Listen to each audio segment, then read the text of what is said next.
In the last 30 minutes, the European Union countries has approved the bloc's first countermeasures against President Trump's tariffs, joining China and Canada in pushing back. Our next story is from the United States of America. The White House is making a stunning U-turn.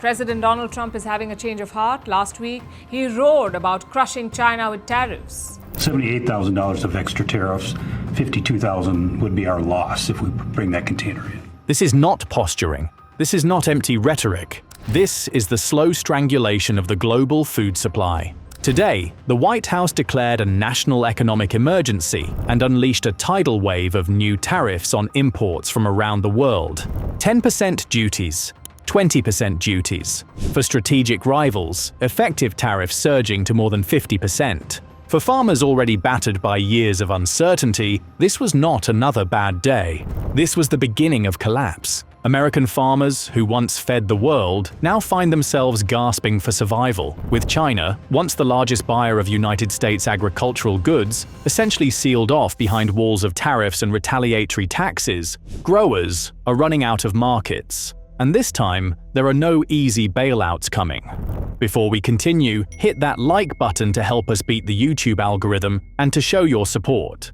Across the rural heartland, the impact is immediate and devastating.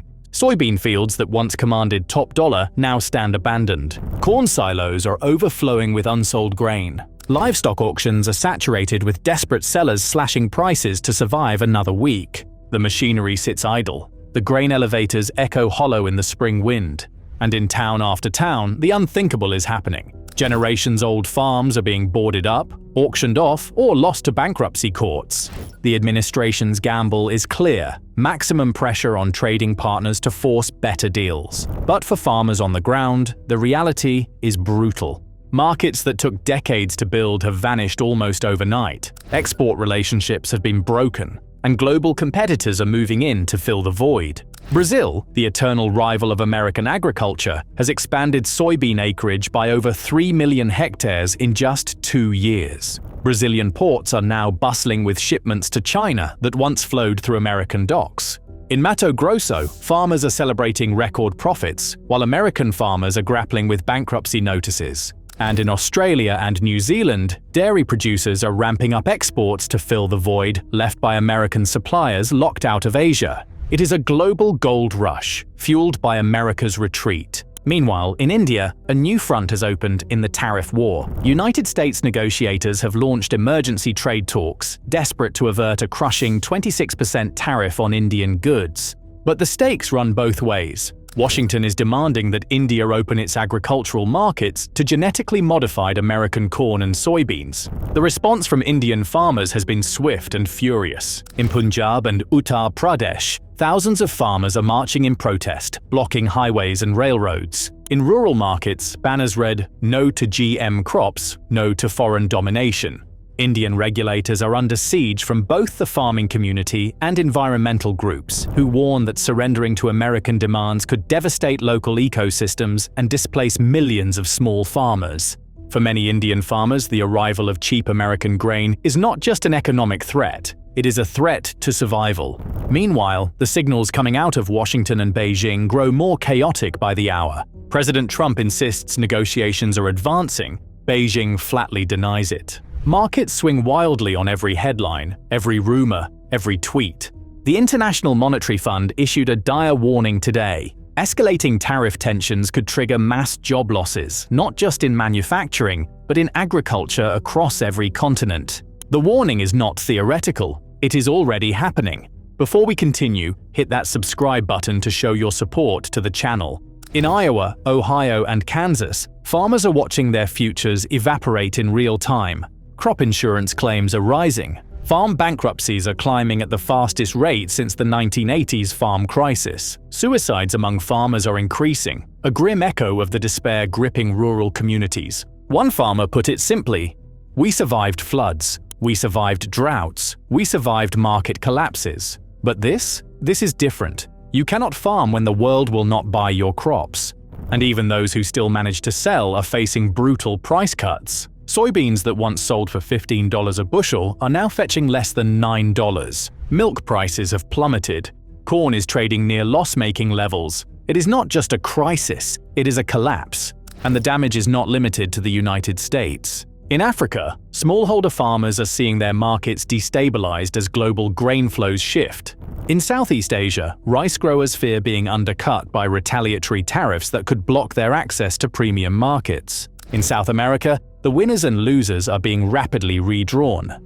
Brazilian soybean farmers, flush with Chinese contracts, are buying new equipment, expanding acreage, and locking in multi-year deals that will make them dominant players for decades. Argentine corn exporters are pushing aggressively into Asian markets abandoned by American traders. And Paraguay, Uruguay, and even Bolivia are seeing agricultural investment surge. The reshaping of global agriculture is happening right now, fast, brutally, and irreversibly. It is not just commodities being realigned, it is supply chains, it is trade routes, it is trust. Buyers who once relied on American reliability are finding new partners, and when the dust settles, many will never return. Meanwhile, American farmers are being forced to turn inward, trying to sell oversupplied crops into saturated domestic markets where prices are too low to sustain operations. Government bailouts are being discussed again. More billions in emergency aid. But farmers are clear. We do not want checks. We want markets. They know that survival through subsidies is not survival at all. It is slow death, and the cultural cost is staggering. The rural way of life, built on independence, hard work, and pride, is being eroded by policies that make farmers dependents of the very government they once trusted to defend free enterprise. It is not just the farms that are vanishing, it is the fabric of entire rural communities. Schools are closing, hospitals are losing funding, grocery stores are shuttering, main streets are turning into ghost towns. And as the small towns die, the cities will not be far behind. Because a country that cannot feed itself and cannot sell what it grows is a country that is bleeding from within. In India, the battle is just beginning. Farmers, environmentalists, and rural advocates are preparing for mass mobilizations to resist American demands. The fear is that once the floodgates are opened to genetically modified crops, there will be no going back. Traditional farming practices, seed sovereignty, biodiversity, all could be wiped away by an influx of cheap industrialized grain.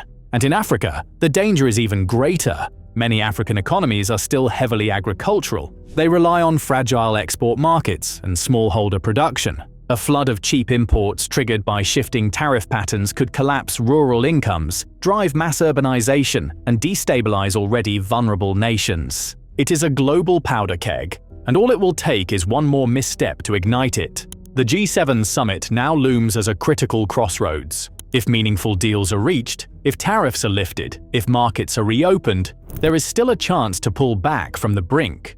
But if the summit fails, if nationalist rhetoric hardens, if retaliations accelerate, the trade war will not just destroy individual farms, it will fracture the global food system. The clock is ticking, and right now it is ticking toward disaster. The first signs are already appearing on grocery shelves: higher prices for dairy, shortages of specialty crops, soaring costs for imported fruits and vegetables, and behind the scenes, food banks are bracing for a new wave of hunger as lower-income families are priced out of basic nutrition. This is not a future problem, it is happening now. And if the tariff wars spiral further, it will not just be soybeans and corn that suffer. It will be wheat, it will be rice, it will be beef and poultry and dairy. And when food prices spike beyond reach, political instability will follow. Because when people cannot afford to eat, they do not stay silent. They riot, they revolt, they overthrow. Food security is not a luxury, it is the foundation of civilization. And that foundation is now cracking.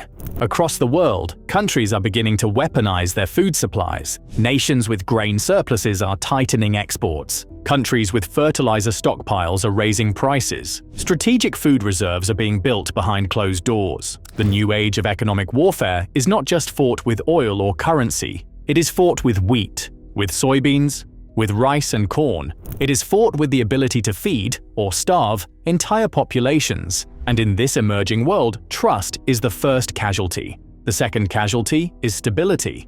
And the third casualty could be peace itself. The trade war that started with tariffs on steel and soybeans is spiraling into something far more dangerous. A global economic realignment where food is power and survival is a political weapon.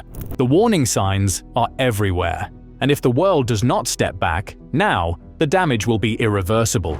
This is not just about markets, not just about politics, not just about pride. It is about survival, and survival is slipping away.